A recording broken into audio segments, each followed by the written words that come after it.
I thought, seeing the film, yeah, everything that we've ever said about Whistleblowers UK vindicated.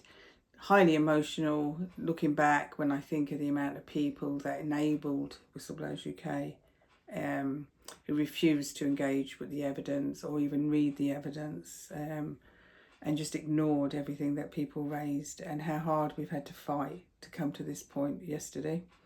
It's only the beginning of the whole thing that's to come. There's a lot more to come, but I do believe that we've opened up a whole thing here. There's parallels between Whistleblowers UK and how they've operated, the hidden money, the way they treat whistleblowers with contempt and telling them to F off. I mean, it's shocking to see the documents. And the whole way that genuine whistleblowers are just completely lost in the whole of the Whistleblowers UK process, in exactly the same way they would be lost if we started to use the American system. I also felt anger at people like the Charity Commission, who whistleblowers used to target us and to try and silence us when we were raising concerns. During COVID, when we had a 60% increase in demand on our helpline, we came under attack for nothing. And if it wasn't for Private Eye and the 3 stories they did on the Charity Commission attack on us, we wouldn't have survived. Whistleblowers UK tried to destroy us for one reason and one reason only. We spoke out about their wrongdoing. I think that pretty much goes into the heart of everything that's wrong with Whistleblowers UK. But I would say today, shame on the Charity Commission for what they did. They're weaponised. They're a weaponised political entity,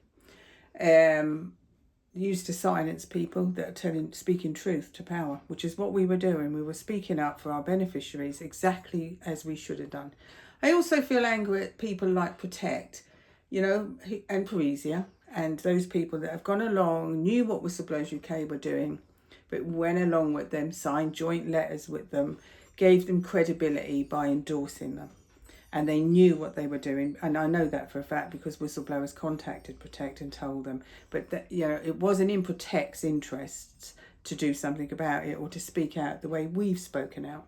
They wanted to protect themselves first, which is incredible, given that they're meant to be a whistleblowing charity, the same as us. That is pretty damning. And once the film is made public, a lot of people have a lot to fear, because what they've done and how they've targeted people that were telling the truth is absolutely appalling.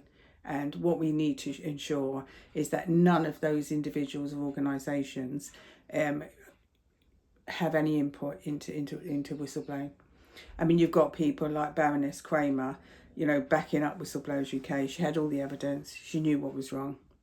And she didn't even respond to any of the letters or emails. She didn't even respond.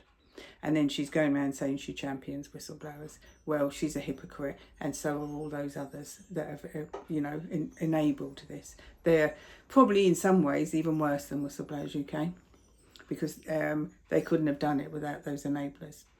So yes, I feel vindicated, tired, angry, and very, very hopeful that we're going to get full accountability, because by God, there's too many people in the whistleblowing arena who actually hate whistleblowers and who don't care what happens to them. They're just pieces of meat that they can sell per pound. Well, that's done. That's over. I can guarantee you.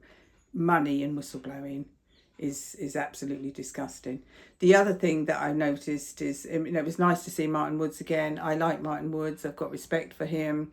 We disagree vehemently on issues, though we did agree on the issue that regulators don't act when wrongdoing's reported, which is our very point with Edna's Law. What's been lost here is everyone's talking about how do we compensate whistleblowers or reward whistleblowers. There's no such thing as rewarding whistleblowers, by the way. Compensating. How do we ensure that whistleblowers are protected? But everyone has lost sight completely of what comes first. What comes first is the investigation of the wrongdoing and proper and timely intervention to stop that wrongdoing. Then you get to the remedial part with the whistleblower. Yeah, I think what's been lost sight of here is the whistleblowing, and I feel in the last week that we've brought that back to the focus where it should be, at the heart, at the core of the law and of people's thoughts when they think of whistleblowers.